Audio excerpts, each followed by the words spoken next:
Bureaucracy का पिछले 78 बरस में कोई एहतिसाब नहीं हुआ। क्या किसी ने सोचा है कि ब्यूरोक्रेसी के पास कितने प्लॉट हैं? अब रोला पड़ गया है तो वो नाम लेकर बताएंगे कि कौन कौन पुर्तगाल में जायदादें खरीद रहा है। वज़ीर दिफा ख्वाजा आसिफ ने अपने एक बयान में कहा कि उन्होंने ब्यूरोक्रेसी की शान में बस इतनी गुस्ताखी की कि ये पुर्तगाल में जायदादें खरीद रहे हैं। अब वो नाम लेकर बताएंगे कि कौन कौन वहाँ जायदादें खरीद रहा है। जिसके ज़रिए वहाँ जायदादें खरीदी गईं उसने उनकी तस्वीरें भी बनाई हैं। 9 मई के मजीद 2 मुकदमात में भी शाह महमूद कुरैशी बरी, यास्मीन राशिद, एजाज चौधरी, उमर सरफराज चीमा को मजीद 10-10 बरस कैद। लाहौर ATC ने बेकरी चौक पर गाड़ी जलाने और थाना शादमान को आग लगाने के मुकदमात का महफूज फैसला सुनाया। आलिया हमजा और सनम जावेद को 5-5 बरस कैद की सज़ा। चेयरमैन PTI बैरिस्टर गौहर ने अदालती फैसले को मुस्तरद करते हुए कहा, इंसाफ नहीं मिलता, इंसाफ का कत्ल हो रहा है। आज इंसाफ का कत्ल हुआ है। आज सुनाई गई सज़ाओं की मजम्मत करते हैं, इनके खिलाफ अदालत से रुजू करेंगे। और कराची ट्रैफिक पुलिस की संगीन गफलत और लापरवाही। राशिद मिन्हास रोड पर बहन भाई को कुचलने वाले डंपर ड्राइवर के पास भारी गाड़ी चलाने का लाइसेंस ही नहीं था। कराची की सड़कों पर मोटरसाइकिल सवारों को तंग करने वाली ट्रैफिक पुलिस की गफलत के नतीजे में ड्राइवर बगैर लाइसेंस के डंपर चला रहा था। केस के तफ्तीशी अफसर के मुताबिक मुलजिम के पास हैवी ट्रैफिक का लाइसेंस नहीं बल्कि LTV लाइसेंस भी 2016 में एक्सपायर हो चुका है। डंपर का फिटनेस सर्टिफिकेट नहीं, ना हादसे से बचाव के लिए किसी किस्म की हिफाजती रुकावटें लगाई गईं। फील्ड मार्शल से मंसूब बातों पर भारतीय वजारत खारजा का बयान मुस्तरद। तर्जमान दफ्तर खारजा के मुताबिक भारतीय वजारत खारजा के हक़ाइक़ बस करने का रवैया पुराना है। भारत हमेशा बयानात को सियाक़ो सबाक़ से हटाकर पेश करता है। भारत का मुबैना एटमी ब्लैकमेलिंग का बयानिया एक गुमराह कुन और खुद साख्ता दावा है। पाकिस्तान ताकत के इस्तेमाल या इसकी धमकी देने की पॉलिसी के सख्त खिलाफ है। भारतीय वजारत खारजा के झूठे इल्ज़ामात का हकीकत से कोई ताल्लुक नहीं। जंग भारत ने शुरू की, मुकम्मल पाकिस्तान ने की। अफवाज पाकिस्तान ने जिस अंदाज से दुश्मन को जवाब दिया वो तारीखी है। इबरतनाक शिकस्त के बाद भारत ने बुज़दिलाना सोच के साथ पाकिस्तान के पानी पर हमला किया। अवाम में इतनी ताकत है कि हम 6 के 6 दरिया वापस हासिल कर सकते हैं। जंग छेड़ी है तो मोदी को बता देंगे, हम झुकने वाले नहीं हैं। बिलावल भुट्टो की घनगरज। कहा, पाकिस्तान ने कामयाब सिफारतकारी के जरिए भारत के झूठे बयानिए को दुनिया भर में बेनकाब कर दिया। भारत सिफारती आदाब भूल गया। नई दिल्ली में पाकिस्तानी सिफारतकारों को हिरासा करने लगा। पाकिस्तानी सिफारतकारों की मुसलसल निगरानी। ज़राए के मुताबिक सिफारतकारों के घर की गैस और इंटरनेट की सहूलतें रोकी जाने लगीं। पाकिस्तानी सिफारतकार जिन घरों में रह रहे हैं उन घरों को खाली करने के लिए कहा जाता है। 4 से 5 पाकिस्तानी सिफारतकारों को अब तक घर छोड़ने के लिए कहा गया है।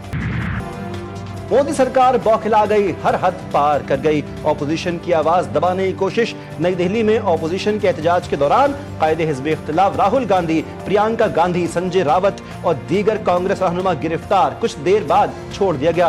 पुलिस की धक्कम-पेल के दौरान मुतअद्दिद अरकान पार्लियामेंट भी बेहोश हुए। राहुल गांधी ने कहा, मोदी सरकार सच की आवाज दबाने की कोशिश कर रही है। हमारी लड़ाई जमहूरियत और 1 मैन 1 वोट की लड़ाई है। प्रियंका गांधी ने मोदी सरकार को बुज़दिल करार दे दिया। 2024 के इंतखाबात में धांधली के खिलाफ ऑपोजिशन रहनुमा पार्लियामेंट से इलेक्शन कमीशन ऑफिस तक मार्च कर रहे थे।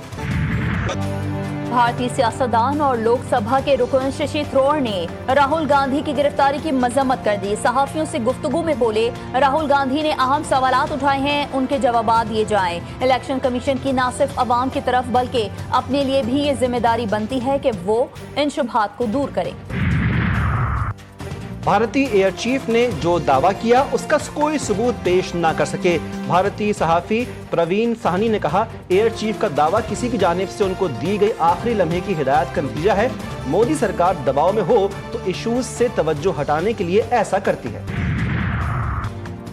पाकिस्तानी कारोबारी इदारों के मुल्क की मुआशी समत पर एतमाद से मुतालिक गैलप सर्वे। वज़ीर-ए-आज़म का बिजनेस कॉन्फिडेंस इंडेक्स रिपोर्ट पर इत्मीनान का इजहार। कहा, कारोबारी इदारों का मुल्क की मईशत पर एतमाद 4 साल की बुलंद सतह पर पहुंचना खुशैंद है। गैलप सर्वे के नताइज मुल्क की इक़्तिसादी सूरत हाल में इस्तेहकाम के आगाज़ हैं। हुकूमती इक़दामात से ताजिर बरादरी के लिए आसानियाँ पैदा हुई।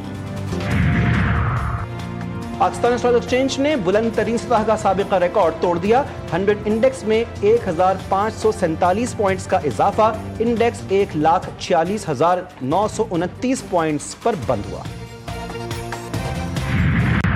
اسرائیل سچ بتانے والوں کی بھی آواز دبانے لگا۔ الجزیرہ کی ٹیم پر فضائی حملہ، انس الشریف سمیت 5 صحافی جان سے گئے۔ صہیونی فوج نے الشفا اسپتال کے باہر صحافیوں کے خیمے کو نشانہ بنایا۔ اسرائیلی فوج کا حملے کا اعتراف۔ 28 سالہ انس الشریف نے کیمرامین کی حیثیت سے کئی جنگیں کور کی، حالیہ جنگ میں رپورٹنگ کی ذمہ داریاں سنبھالی۔ صہیونی فوج کا زیتون پر فضائی حملہ، رفح میں امداد کے منتظر افراد پر فائرنگ، 13 فلسطینی شہید، 24 گھنٹوں میں شہداء کی تعداد 68 ہو گئی۔ انس الشریف کی شہادت کے بعد بیٹی شام کا ویڈیو پیغام سامنے آ گیا۔ شام نے کہا کہ ہم تھک چکے ہیں، ہمیں کھانا پانی اور سب کچھ چاہیے، چاہتے ہیں کہ جنگ ختم ہو، میری زندگی جنگ میں گزر گئی، بمباری کی وجہ سے اپنے والد کے بارے میں ڈرتی ہوں۔ ملک کی ترقی اور خوشحالی کے لیے ہمیشہ مشکل فیصلے کیے، شہباز شریف اور مریم نواز دن رات عوام کی خدمت کر رہے ہیں۔ مسلم لیگ نون کے اجلاس میں نواز شریف کی گفتگو، وزیر اعظم شہباز شریف، اسحاق ڈار، وزیر اعلیٰ پنجاب مریم نواز شریف اور دیگر رہنما شریک۔ نون لیگ کے اعلیٰ سطح اجلاس میں ضمنی انتخابات پر تبادلہ خیال، ٹکٹ کی تقسیم سے متعلق امور پر تفصیلی گفتگو کی گئی۔